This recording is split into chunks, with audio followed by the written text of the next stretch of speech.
Bihar SSC प्रथम inter स्तरीय 13,120 पदों की बहाली अभी भी विवादों में ही घिरी दिखाई दे रही है। आपको बता दें कि 25 दिसंबर 2021 को इस बहाली से जुड़ी काउंसलिंग की प्रक्रिया पूरी कराई गई, लेकिन काउंसलिंग की प्रक्रिया प्रारंभ होने से पहले काउंसलिंग के लिए जो नोटिफिकेशन जारी किया गया था उसमें एक बात कही गई थी कि जो जाति प्रमाण पत्र और एनसीएल है वो आपको 2014 या 2016 जो आवेदन की अंतिम तारीख है उसी तारीख तक का मान्य होगा। यानी उसके बाद अगर आप एनसीएल लेकर आते हैं या जाति प्रमाण पत्र लेकर आते हैं काउंसलिंग में तो वो एक्सेप्ट नहीं किया जाएगा। लेकिन आयोग ने अचानक इस संबंध में नोटिफिकेशन जारी करके ये साफ कह दिया कि नया एनसीएल वो नहीं मानेगा, पुराना एनसीएल ही आपको लेकर आना होगा। इस मामले पर कोर्ट ने बिहार एसएससी को अपना एक हलफनामा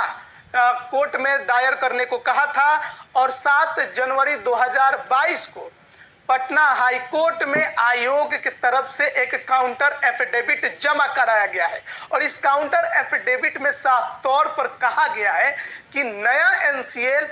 आयोग नहीं मानेगा, क्योंकि सीजीएल 2 की जो बहाली हुई थी उस दौरान भी नया एनसीएल नहीं मान्य करार दिया गया था, जबकि पुराना ही उस समय भी माना गया था। ऐसे में जो एनसीएल का मुद्दा है वो बेतुका बयान लगता है और इस आधार पर कोर्ट को इस केस को खारिज कर देना चाहिए और आयोग का साफ कहना है कि वो पुराने एनसीएल को ही मानेगा। अब इसको लेकर अभ्यर्थियों के अंदर कई प्रकार की समस्याएं तो खड़ी हुई, लेकिन साथ ही साथ संशय भी खड़ा हो गया है, क्योंकि आयोग कोर्ट में कहता है कि वो इस बहाली को जल्द से जल्द पूरी कराने को लेकर प्रतिबद्ध है और इसके लिए जरूरी है कि कोर्ट इस केस को खारिज कर दे।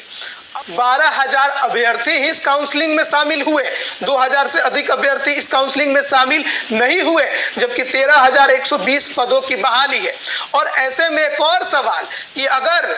आयोग नया एनसीएल मानने को तैयार नहीं है तो क्या उसे इस बात का अंदाजा है कि कितनी सीटें खाली रहने वाली हैं? अब अगली सुनवाई पटना हाई कोर्ट में 11 जनवरी को होगा और उसमें कोर्ट